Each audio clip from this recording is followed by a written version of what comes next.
I denne video vil jeg præsentere, hvordan man tapper ord med udgangspunkt i deleregel 2.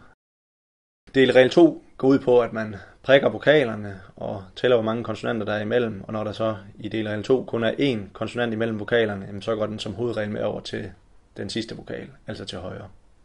Jeg tager udgangspunkt i ordet rime. Jeg skriver bogstaven ind i kasserne, altså R-I-M-E, prikker vokalerne I og E, og deler så imellem I og M, så M'et går med over til E'et til sidst. Ordet er nu klar til at blive tappet, og det ser således ud. I, ri, mø, og det bliver så til rime, hvor jeg samler stavelserne op. Rime. Jeg lægger hånden over ordet, jeg netop har afkodet, skriver det på min facitstreg. Rime, siger jeg så først, og det bliver så til rime.